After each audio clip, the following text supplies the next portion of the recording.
In here, we can't do a QA in here, so we'll have to, if you have any questions, I'm sure he's be happy to answer them right outside. So thank you all, and hope you enjoyed.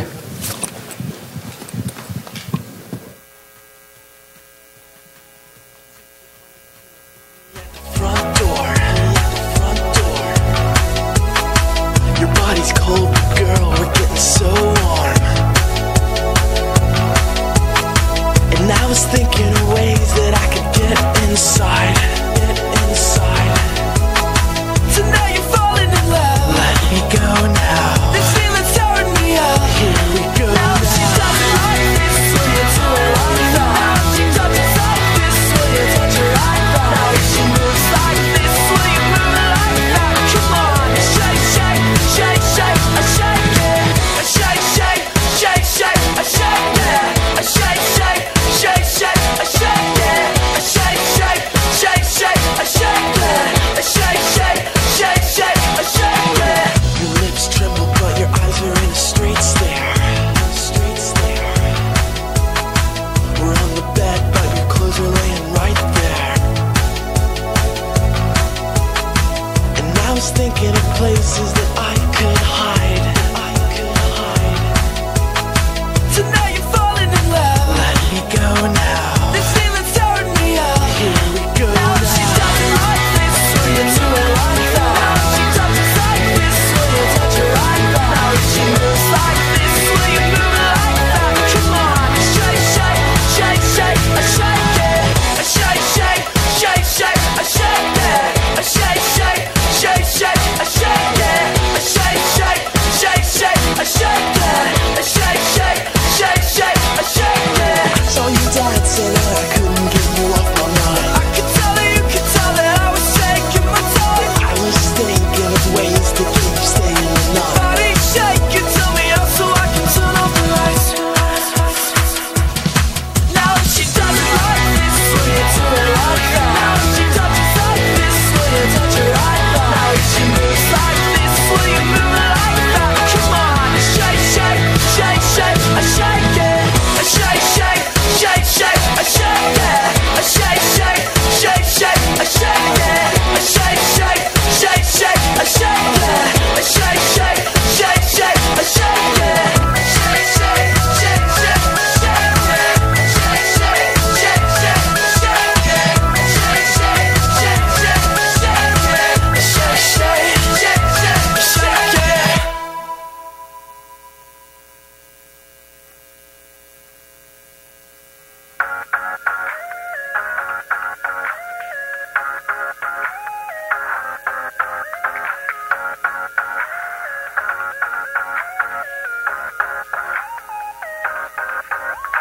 Please take a long hard look through your textbook, 'cause I'm history.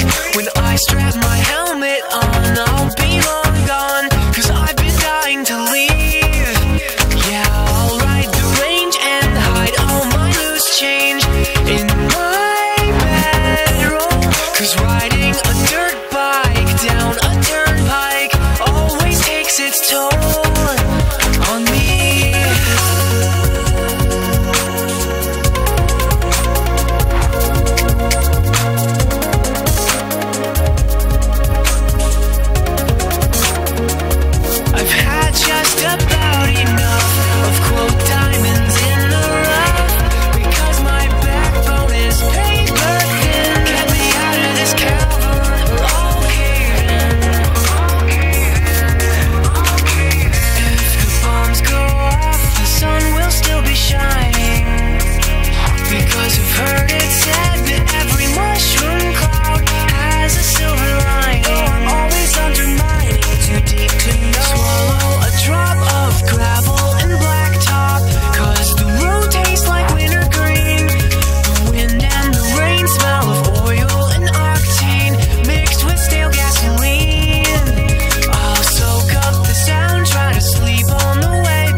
the pink, take a stab at it. If you like the way I'm thinking, baby, wink at it. I may be skinny at times, but I'm fat full of rhymes. Pass me the mic and I'm gonna grab at it.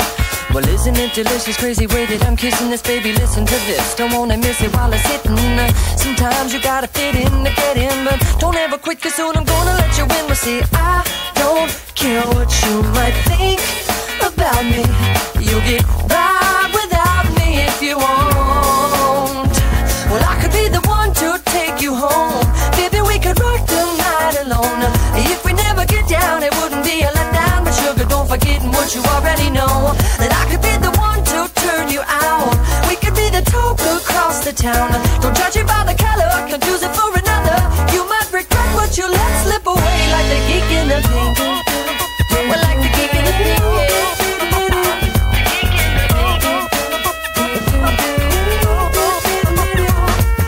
Relationship fight, I don't mean to bother nobody, but Cupid's automatic must have fired multiple shots at her, because she fall in love too often, that's what's the matter. At least I'm talking about her, keep my pattern of flattery. And she was staring through the door frame and eyeing me down like already a bad boyfriend. Well, she can get her toys out of the drawer then, cause I ain't coming home, I don't need that attention. See, I don't care what she might think about me.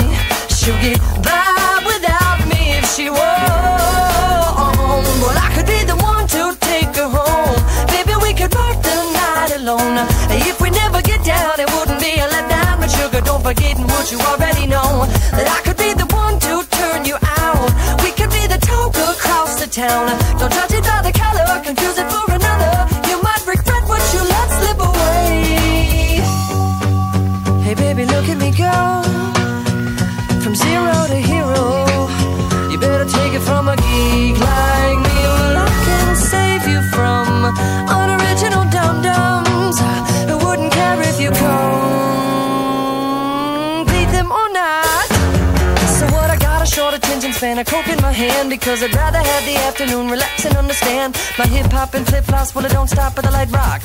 My shot to mock you kind of puts me in the tight spot. The hype is nothing more than hoo-ha, so I'm developing the language and I'm calling it my own. So take a peek into the speaker and you see what I mean, that on the other side the grass is greener. I don't care what you might think about me.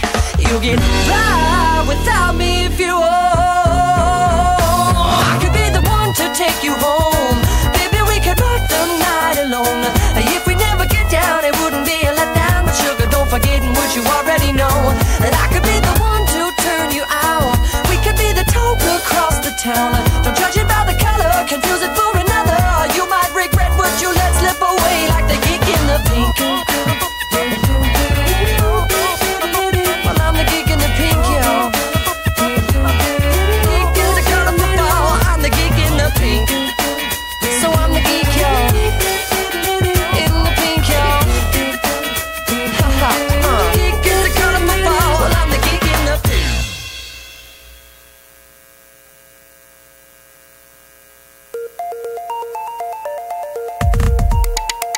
Hello, Seattle, I am a mountaineer. In the hills, in highlands, I fall asleep in hospital parking lots and awake in your mouth. Hello, Seattle, I am a manta ray. Deep beneath the blue waves, I'll crawl the sandy bottom of Puget Sound and construct a summer home. Hello, Seattle, I am the crescent moon shining down on your face. I will disguise myself as a sleeping pill and descend inside of you. Hello, Seattle, I am a cold seahorse, feeling warm in your sand. I sing about the tide and the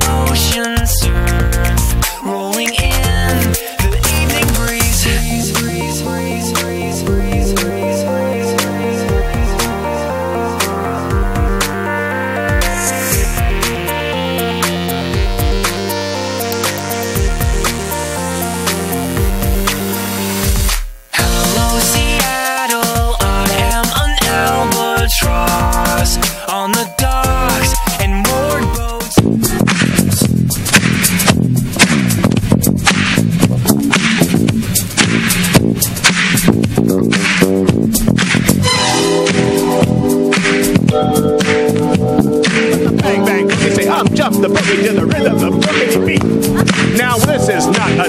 rehearsal. I'm the first one in the queue. And me and the other lightning talks, we're gonna show you something new. You see, I am Larry Hastings, and I'd like to say hello to the black, to the white, the red, and the brown, to the purple and yellow. But first, I've got a bang bang, a boogie to the woogie, say up jump the boogie to the bang bang boogie. Let's rock, and you don't stop. Rock the knowledge that'll make your Python rock. Well, so far you've heard my voice, but it's time for me to go. And next on the mic, another lightning talk. So come on, we're gonna start the show.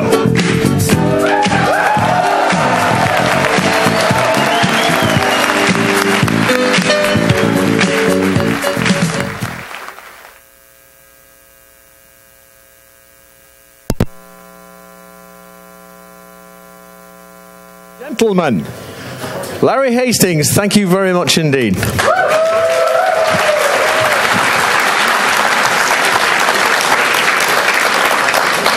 And as they say in show business, follow that. So, yeah, you know the rules. Lightning talks no more than 5 minutes. So remember that greater than or equals to sign. If it goes over that, if it's equals to is okay, greater than is not. The Python Secret Underground have been contracted to deal with anyone that goes over their allocated time. So be careful. So first up we have Matthew Desmarais. Thank you very much. Next speaker up is Christian Dovsky. Am I seriously supposed to follow that? That was insane. All right, so I'm here tonight to talk to you about this tool called Instrumental, and to do that I'm going to talk briefly about coverage.py, I'm going to talk a little bit about structural coverage basics, and then I'm going to talk about Instrumental itself. So how many people in the room used coverage.py? Yeah, there's a lot of you. So you know what I'm talking about when I'll say that coverage.py measures statement coverage and it measures branch coverage. Statement coverage is when it tells you if you executed a statement, let's say during your test run. Branch coverage is when it tells you if you went a certain way with a branch during your test run. And that's basic structural coverage stuff, and it gives you a good sense for. Ooh, I have slides. Sorry. So it gives you a good sense for what it is, what you have and haven't executed, which is good during tests. It tells you if your tests are any good. And also with Python, we know that if we haven't executed something, there's no telling what's going to happen. It could go boom. So you want to be sure that you execute everything. But the problem is programs are more than just statements and branches. Programs have other things in them, like conditions and decisions. I'm going to throw a couple definitions at you. A condition we'll call a leaf-level Boolean expression that can't be broken down any further. A decision we're going to call a Boolean expression composed of conditions and 0 or more Boolean operators. So what does that actually mean? A decision can be A, and it just holds the one condition there, or a decision could be A and B or C, right? And we can see these things in tests for if statements and while loops and things like that.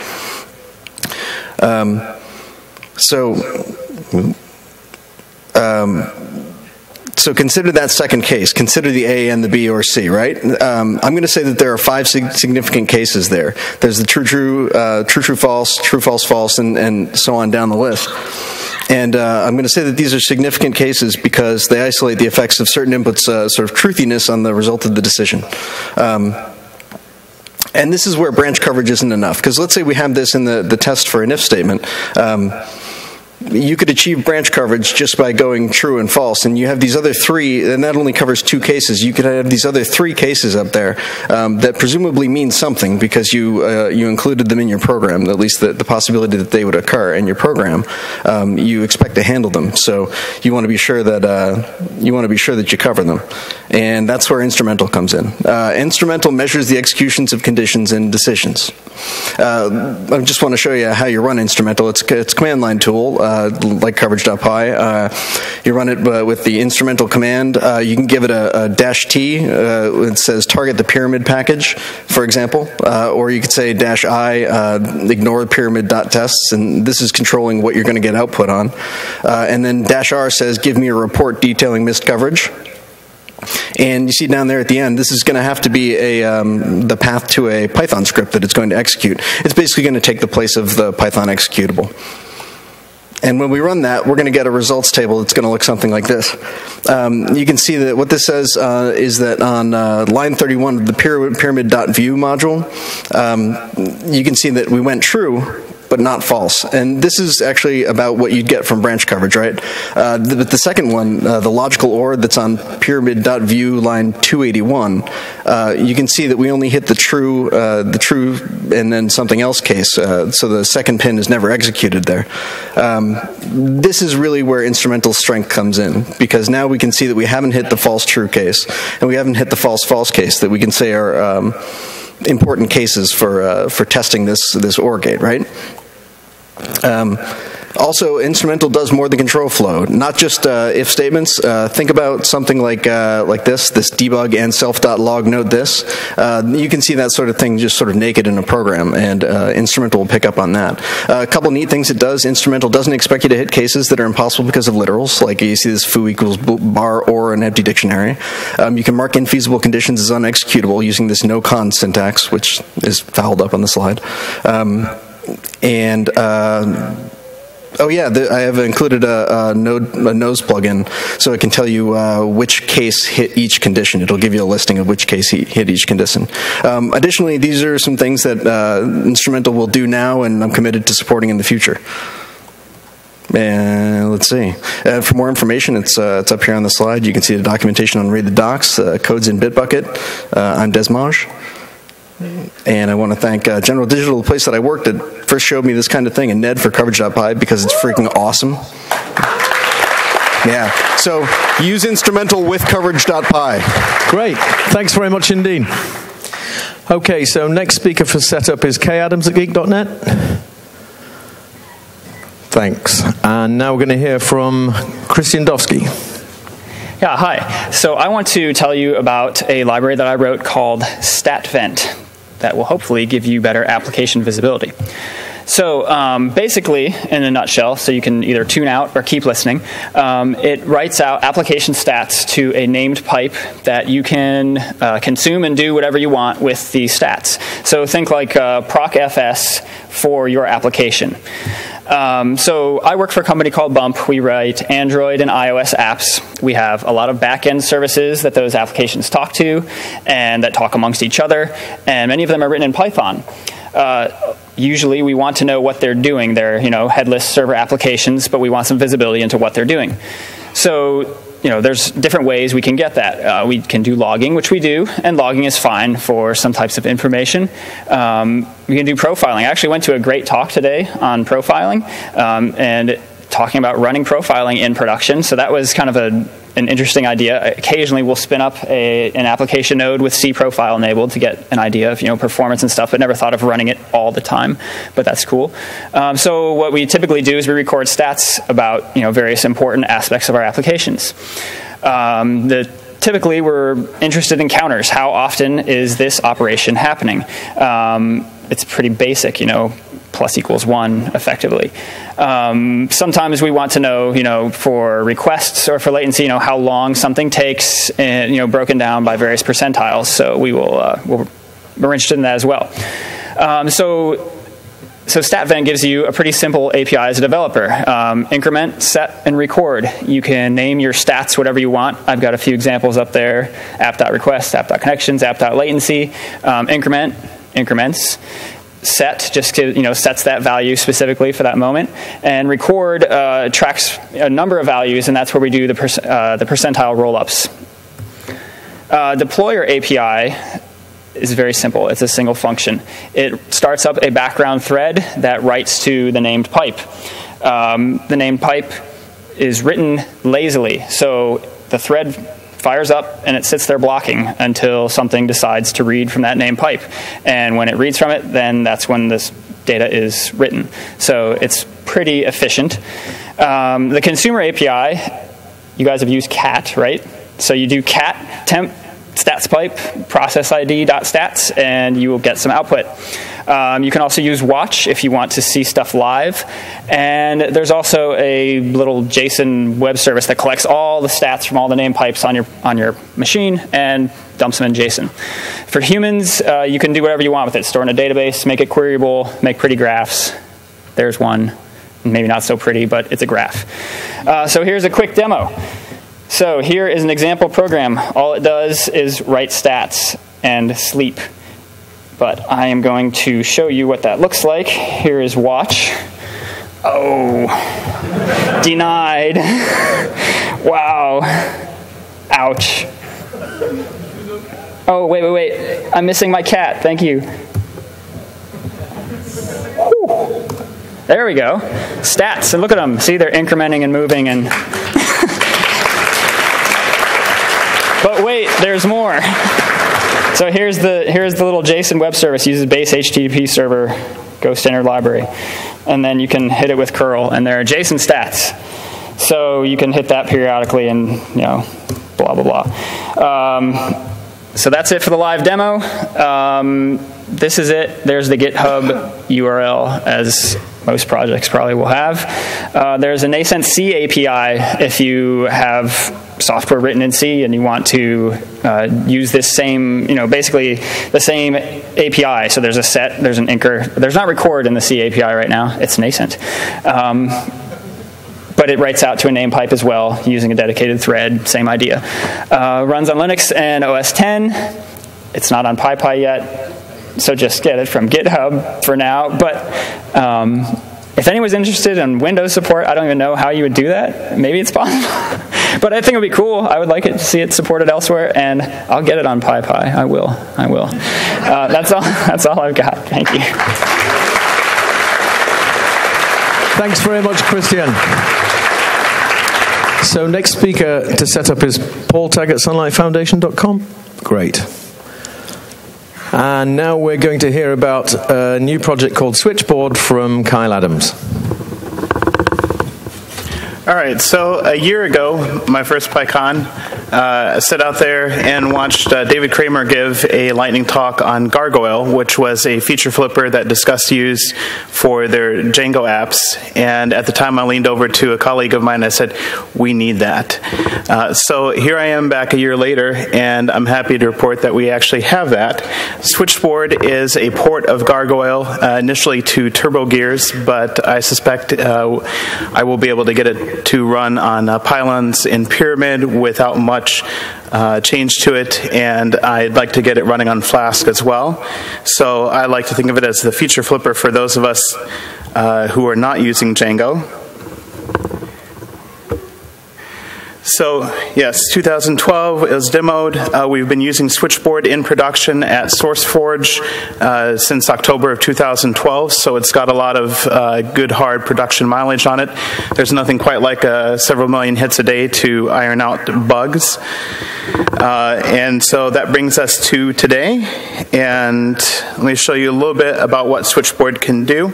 So this is the admin UI. It's pretty simple, but when you add a switch to a web page, which I have several switches on this page, you can have it automatically create the switches. So you can see I just reloaded the page and it showed up with the switches that were embedded in that page. Each switch has a status. By default, when it automatically creates a switch, it sets it to a disabled status, which is the red icon next to it. I can set a status to selective, and when you have a switch that's in selective status, that's when things really start to get interesting, because you can put conditions on a switch. Conditions can be things like a certain percentage of users visiting the site would see this switch active. You can have it only active for admin users. And in this case, we're going to have it triggered by a special query string.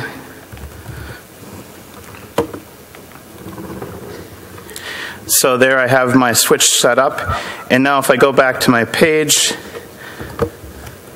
I can add that string to my query string, and you can see the page loads up with a completely different looking design.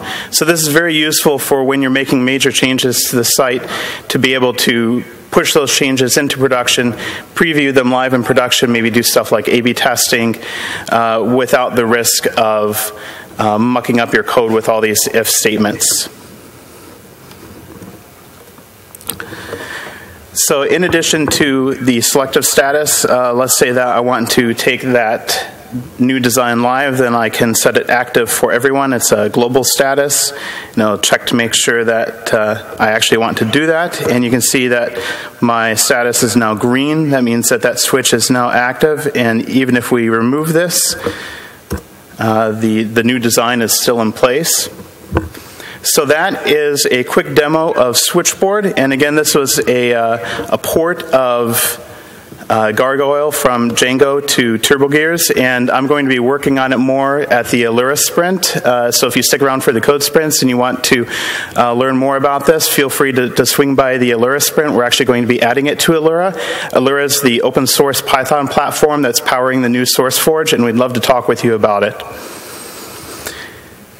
It is on PyPy, and it is also on SourceForge. So thank you very much.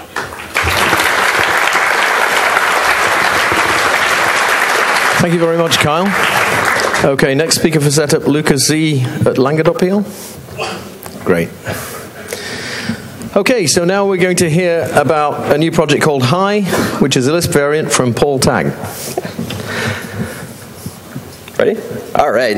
Hey guys, so I'm Paul. I wrote a Lisp because I got a lot of free time. So either be horrified or laugh or like throw up or something, whatever gets you through the night. So here's an example of a Hi expression. Looks like any other Lisp, right?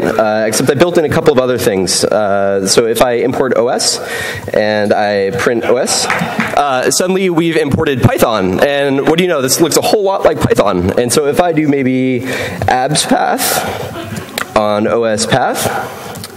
Oh no, we need to say current directory. Like suddenly we have full access to Python from inside Lisp because this is a front end like LLVM or GCC that compiles instead of bytecode to Python AST. So this Lisp compiles entirely to Python.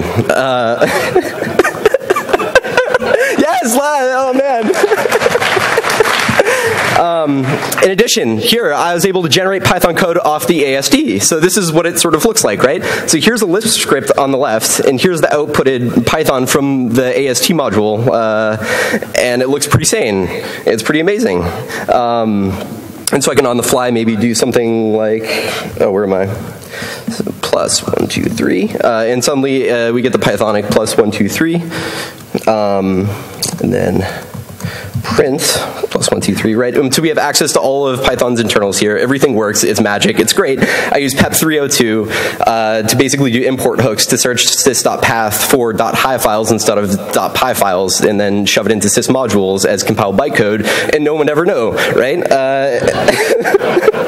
And so if we look over here, right, I have this right here, maths.py, which is a couple of Lisp functions here, and on the right, I can open up a Python shell.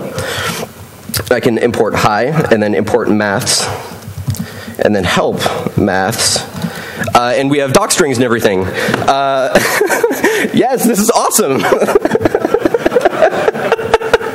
Now, if that wasn't enough, I continued having way too much time. So inside this debug,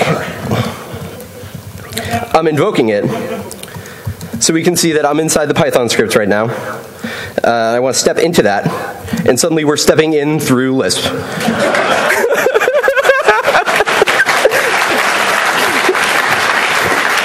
But wait, there's more. Oh no.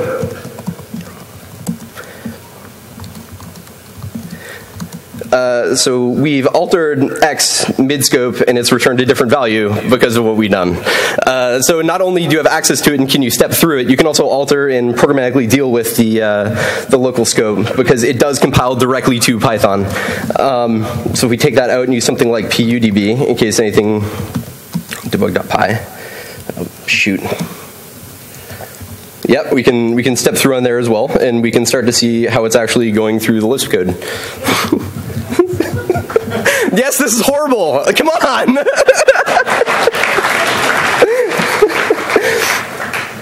Oh yeah, and that like little REPL thing that you saw earlier, completely written in Hi itself as a Flask app. I've written Django apps, I've written Flask apps, everything. It's crazy. It's completely compatible.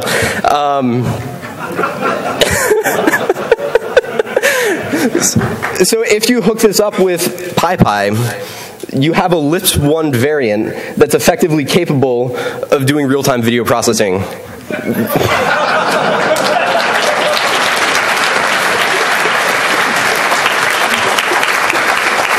Wow. Wow. Thanks very much indeed, Paul. Why are you thanking me? Because it's nice to see what an imagination can bring you. Okay, so the next speaker up for setup would be John Costa. Thank you, John. And now we're going to hear from Lucas Langer about 5 Python packages you need to know. Well, hello. So I'd like you to know 5 Python packages. I'm Łukasz Langa. I can be reached by those places in the internet, but I have 52 slides, so let's better get on with it. So the first package is called first. Python is a cool language. You can use those if statements in a way that doesn't involve equals false, equals true. You can even use them with other falsy values, truthy values, stuff like lists and stuff. But sometimes you do have lists having falsy values. You don't want to them be considered as truthy. So there's this wonderful any built in. Unfortunately, it doesn't return an any value, it returns a Boolean value. If you need the first value that is truthy, that's where first comes in. Why would you need it? Because, for instance, you have this nested regular expression structure, which looks like this using first. Better? Better. Right. So the second package, it's called pass. This is the old formatting machinery we are using in Python. Cool, but there's a new one with a completely new language which nobody does really remember. So yeah, but still, it's there. We use it, and there's this pass module which does the magic of doing the exact opposite thing. So you can actually get results from an already concrete string, which is cool. Let's go to the third package. It's actually in this standard library. I didn't know about it for so long, and actually I'm a core contributor, so it's cool. For instance, we have this directory structure. We can compare files and see whether they are the same or not. We can even compare whole directories, so we get full reports on whether they are they are alike or not alike. This is how it looks like when they are just the same. But when we are comparing directories, it actually makes me wonder about whether we can do something with stuff like this. I'm not sure whether you ever saw images like these. I saw, and it breaks my heart because data actually decays on your hard drives. So I wrote a tool that actually helps with seeing whether that's the case on your hard drive and you're not using ZFS because Steve said no. So okay, we have Bitrot. We run it, and it says, okay, there's a couple of files in the directory structure, and it creates a small SQLite database with all the hashes and modification, creation dates, stuff like that, which lets me check whether anything changed. Here, nothing changed. Great. But if something changed because we moved some files, we deleted some files and altered others, it automatically updates the database. But if the file changed and the stat on the files didn't, because for instance the modification date stays the same but the content isn't the same, then it reports an error. So you know that your data is corrupted and you need to go to your time machine to get your data back. Docopt. This is another insane library, which is I like it. I wrote a tool the other day for renaming with regular expressions. I don't think you should really read it, but this is the output of the --help. I implemented that with argparse. The implementation looks like this. It's like 50 lines. Yeah, seriously. So I wrote another tool. It's a simple HTTP proxy, and the implementation of this --help looks like this.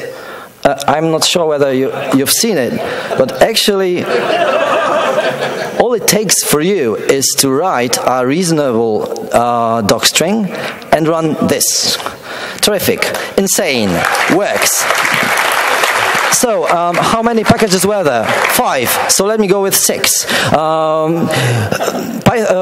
Year 2013 is the year of Python 3. So you can, so you should actually port all your libraries to Python 3. It's really easy. So test with 2.7, test with 3.3. It provides you with all the stuff that really is needed to provide both versions. Oh, so close! Yes! Congratulations, Lucas Langer. Well done, man. Okay, so next speaker for setup would be A. Swigert. Do we have A. Swigert in the house? aswigert@gmail.com. Okay, guess his slot's gone. Leah Silent 2? Okay. Fine. So next, we are going to hear from Solomon Hykes about the future of Linux containers. Hey everyone. Does this mean I have 10 minutes? I guess not. Hey, I'm Solomon. I work at .cloud. So we're a platform as a service provider. We deploy people's web apps and databases, make sure they stay scaled, and take care of complicated things like failover, monitoring, etc. And I want to talk about Linux containers because that's what we use under the hood. And I would say for one hacker who comes to us and say, hey, here's my web app, run it for me, and I want to take care of it. Another hacker comes to us and say, hey, actually, this sounds really cool. I don't want to give you guys any money. I want to do it myself. How do you do it? And we say, Linux containers is this open source thing. And they're like, okay, thanks. They go check it out. And then, the next day they come back. They're like, yeah, that sounds really hard, actually. Could you give me like that low-level piece you guys use to do this magical thing? And we say, no. Not because we don't want to, because .cloud is actually this pretty complicated platform behind the scenes. There's 100 or so quadruple extra large instances, which we break down into Linux containers. We move those containers around, and so it's very tight to the way we do things, the way the way we build your web app, the way we do load balancing, all sorts of things. But we always thought it would be cool to be able to say yes, to be able to say, here's our low-level piece, you can do Linux containers with this, and go build whatever you want, build your platform. And so that's what we're doing. This is a little drawing I put in because that's really what containers are. They are self-contained units of software that you can deliver on a server over there, a server over here, from your laptop to EC2 to your bare metal giant mega server. It'll run the same way, right? Because it's isolated at the process level. It has its own file system. So we've been working on open sourcing that, and we haven't shown it to anyone. We're going to probably announce it, open the floodgates in a couple of weeks. We have a few people from the outside, 40 or so people outside of .cloud playing with it already. And I thought, hey, why not give a little sneak peek here? So this is actually the first time we show anything outside of the .cloud office. So it's probably going to blow up on me. But anyway, if you're interested, probably I'm going to get cut short before the end. So just come see me. We'll be in the lobby over there.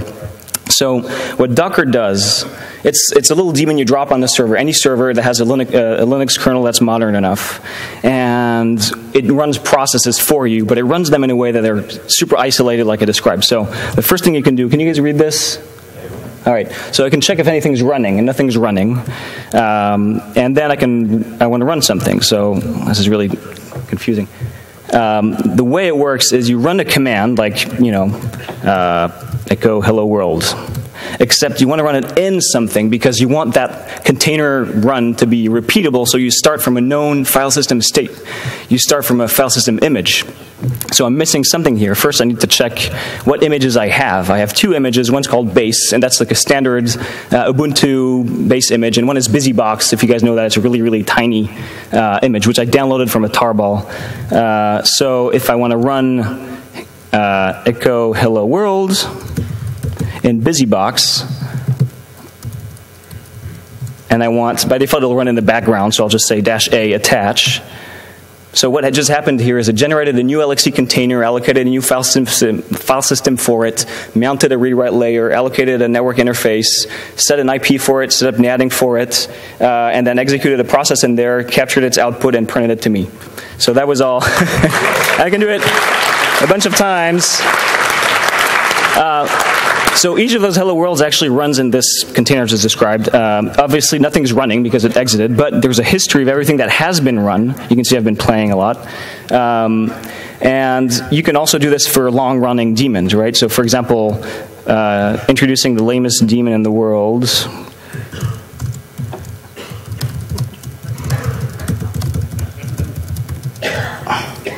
Does this work? Should work. All right, and I'm going to run this in the background, right? So it gives me a unique ID for this container, which I can then, I can check if it's running. Okay, it seems to be running. I apologize, the screen's a little too small. And I can say, hey, what's the output of this process over there so far? Oh, it looks like it's saying, oh, wow, looks like I can't spell. But other than that, it's doing interesting stuff, right? I can attach to it in real time. And I'm out of time, so I'm going to have to continue the demo if someone's interested. Attach to it in real time, it'll stream it to me, all the things you'd expect. And I didn't get to the point where you can see live the changes to the file system as stuff happens, and then checkpoint that into a new image within seconds, and then run a new process, which you can then automate, so you can script things like building an application, right? That would be build a process, snapshot, run another process. Anyway, I'm done. Very much. Solomon Hykes, ladies and gentlemen. Thank you, Solomon. Okay, for next for setup with Preston at pt1.org. Preston, where are you? Signing up for slots and then not coming to fill them. Oh, you are. Good. Excellent. Oh, this looks interesting. Not actually that the rest of the talks haven't been interesting. Seen some amazing stuff so far. So I think everyone's doing the best to follow Larry Hastings' introduction. Okay, so next we are going to hear from Andy Terrell and Anthony Skopats about SciPy 2013. Go, guys. Hi, PyCon. Welcome. Thanks for letting us speak. We're going to tell you about the second greatest Python conference in the world, SciPy. My name's Andy Terrell, and I run Tsunamis. And I'm Anthony Skopats, and I blow things up with lasers. So SciPy 2013, it's in June. It's really a conference to talk about all of these packages and more, all of the scientific software ecosystem, right? So NumPy, SciPy, IPython, PyTables, and your packages as well if you have them and would like to come to SciPy and speak. So what are we doing? We're doing science in Python and creating awesome. We want to make sure that you know that if you do science, you're welcome. If you do Python, you're welcome. And if you're awesome, you're welcome. Everybody can come. This is our 12th year. We do model our conference after PyCon. We follow a lot of the things you guys are already doing with diversity statements and lightning talks and things like that. Austin, Texas is a great place, and my 3 important points is great beer, warm summers, unfortunately no beach. So this year, I'd just like to present what our topics are. So we have 2 main tracks in parallel with the general session. So the first one is reproducibility, which you might take as a given from science, but I assure you it is not. And then to that end, our other main track is machine learning, because clearly the scientists aren't doing their jobs. Right. And then we have a number of mini symposia as well on meteorology, climatology, astronomy and astrophysics, bioinformatics, medical imaging. And if you're interested, we would love to have you come give a BOF or help organize a mini symposium as well. Come join us. You can speak. You can present a poster. You can sprint. You can go to tutorials. Everybody's welcome to join us. Don't worry. If you don't do science well, we don't code well. Come, let us learn together. Yeah, and to note, the abstract submission for speaking is on Wednesday, so please make sure to get your abstracts in. It's only 150 words, people.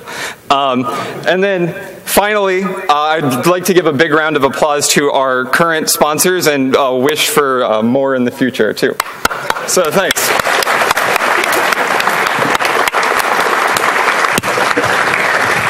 Okay, thanks very much, guys. Andy Terrell and Anthony Skopats. So we've got a hardware-oriented project coming up now. But before we do, next person up for setup, could we hear from PyCon at roncox.org?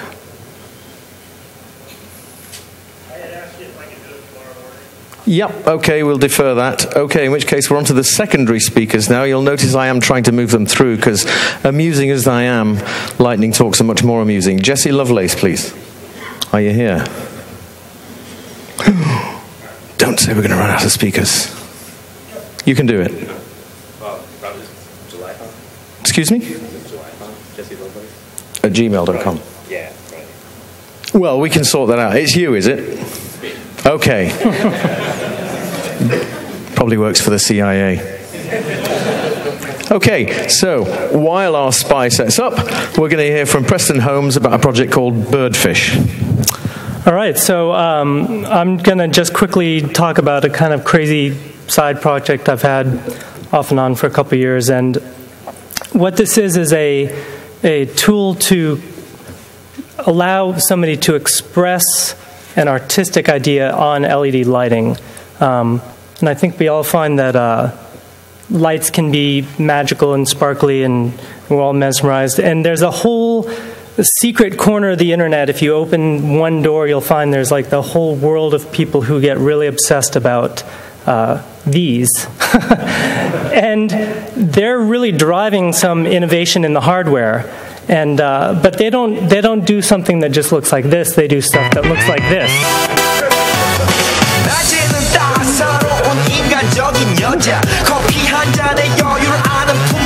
All right, so that people spend a lot of time having fun with this, and there's been a change though in the last couple of years. And what it is the way people used to set this up is they'd have this Windows PC and they'd have a USB dongle that went out to a lighting protocol DMX, which is what people use on like stage shows, etc. And people would build these boards, these do-it-yourself boards that would control your high voltage AC light and work with regular Christmas lights. And each of those sort of controller boards could handle about 16 channels. And so you could cover your whole house with like maybe 25 strings of lights and get one of those kind of shows put together.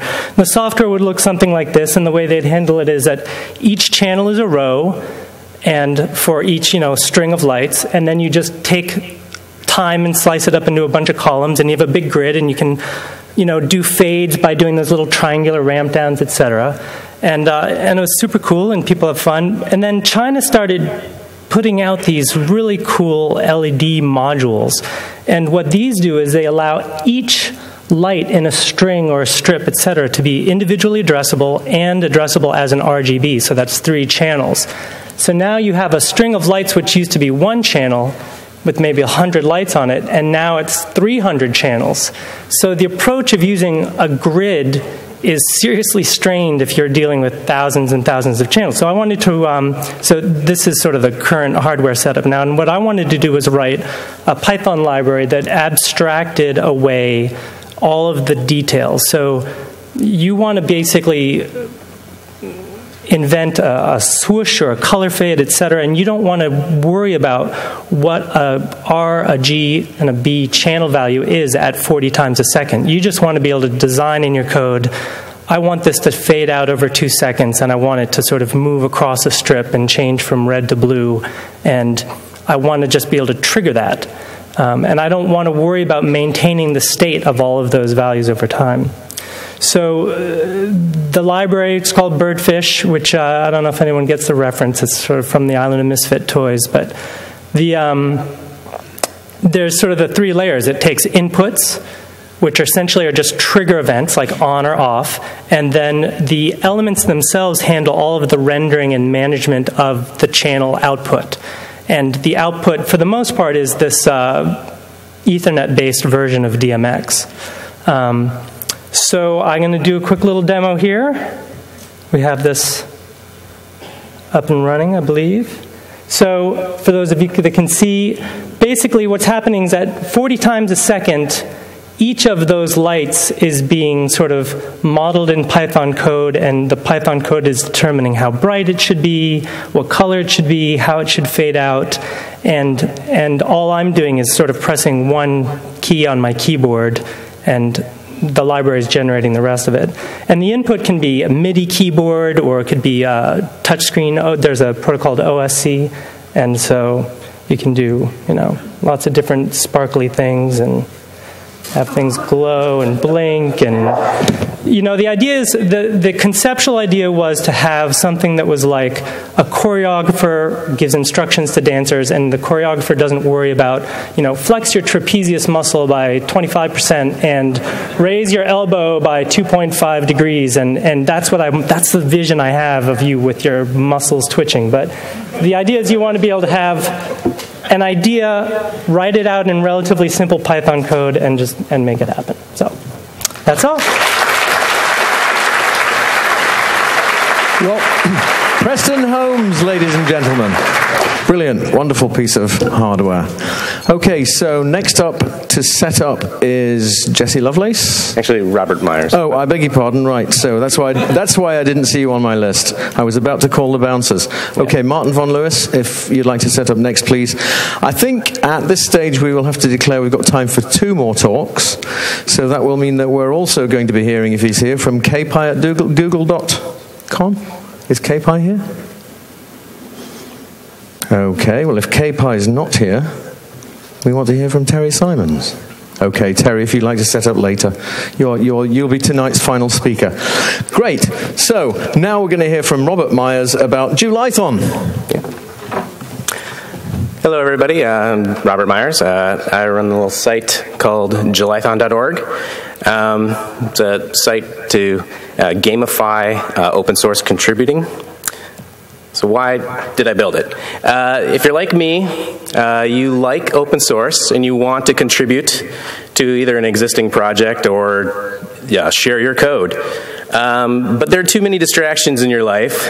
Your real job, significant others, kids, beer. So working on open source projects doesn't take a high priority in your life.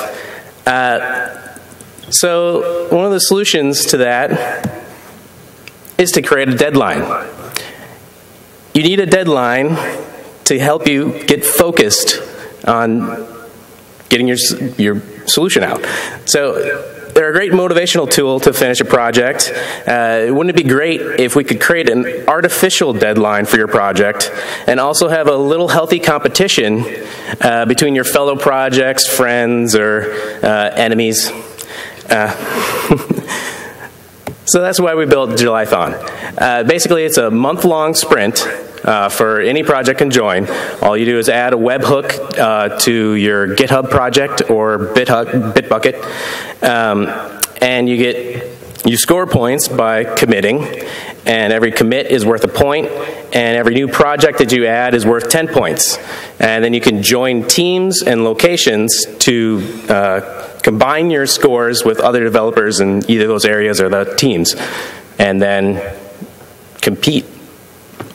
Make some open source projects. Make stuff happen.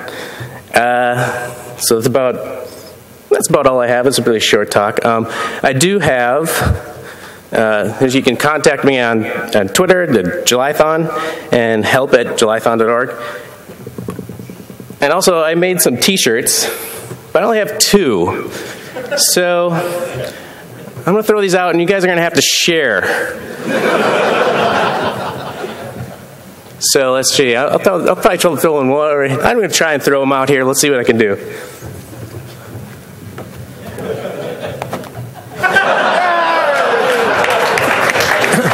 Front row's closer. Would you like a rubber band for the next one? Does anyone have a rubber band? Maybe we could wad it up. You need to pretty much wad it up, wrap it up in a sock. I think we might get the second row this time. Oh, good one. Yeah. Congratulations to our winners. Robert Myers, ladies and gentlemen. Thanks very much, Robert. Okay, so if you'd like to come up and set up. Next, we're going to hear from Martin von Lewis, an amazing contributor to Python for many, many years, director of the Python Software Foundation, and yet has retained his sanity. Maintainer of the Windows installer, for which alone he deserves a medal. Windows is by far...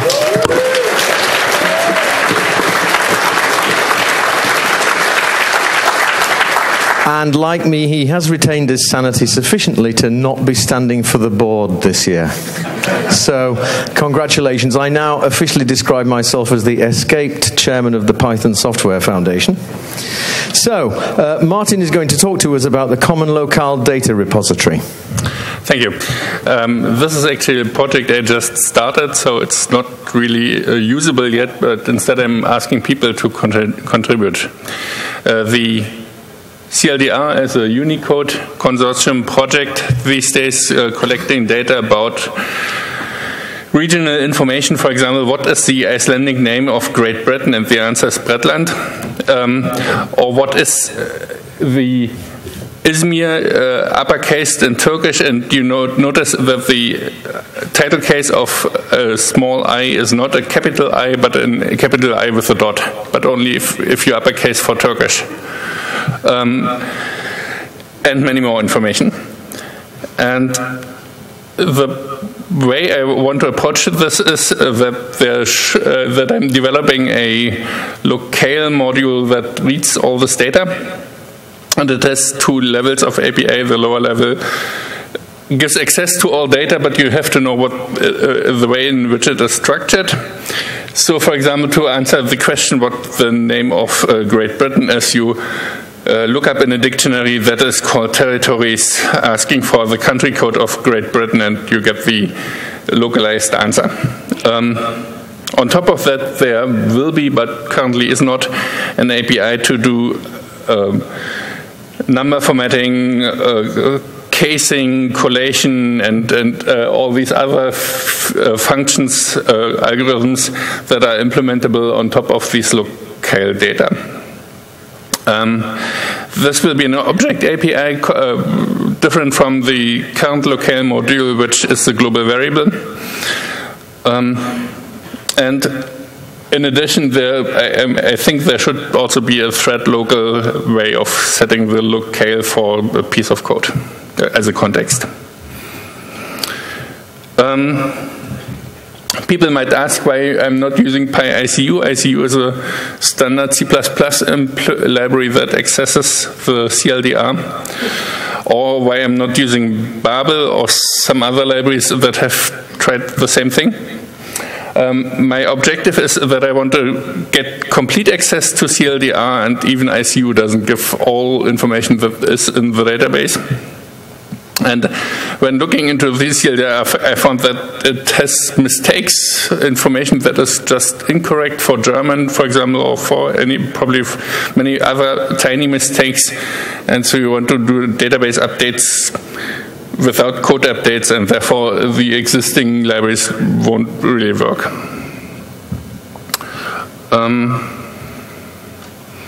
Yeah, the status is that I just started. My long-term view of this project is that I eventually want to propose it as a standard library locale module. Essentially, mostly replacing the existing locale module, which would give the advantage that it has the same data on all platforms. So currently the Windows locale and the Unix locale often have different locale names, different data per locale, and it would also allow to have multiple locales loaded simultaneously. As I said, it's just started, and I appreciate contributions. Thank you for your attention. Martin von Lewis, ladies and gentlemen. So, our final speaker tonight is going to be talking. Oh, this looks interesting. This looks very interesting indeed. So, what's it called, Terry?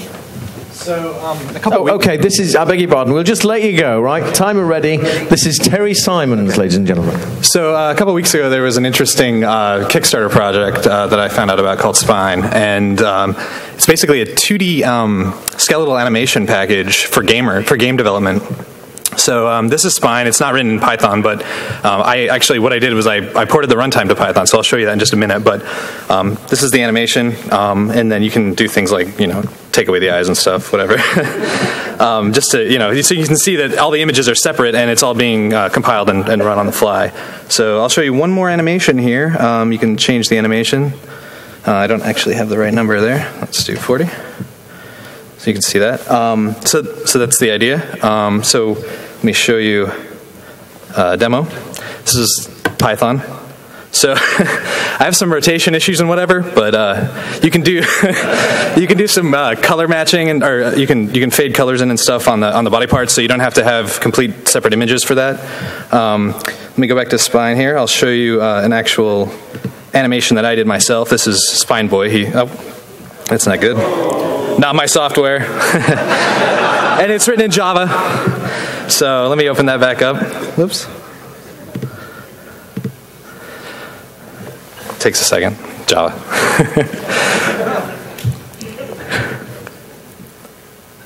Okay, so I made a little animation with Inkscape.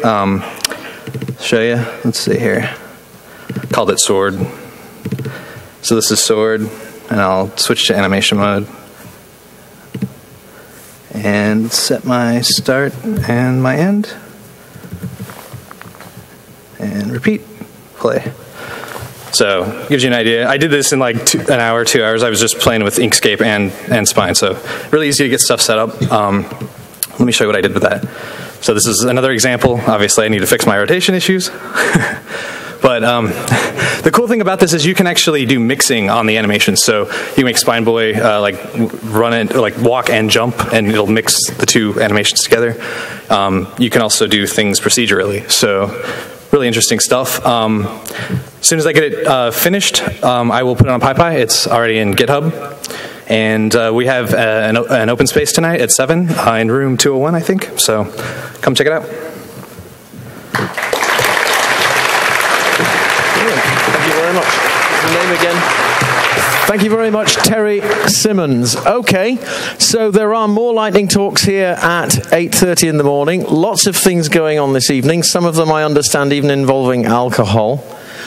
So have a good, safe time. Remember the 3-2-1 rule. 3 hours of sleep, 2 square meals, and 1 shower every day. You are allowed to skip something, but not the shower. Okay, thanks for listening. One more round of applause for all our speakers, please.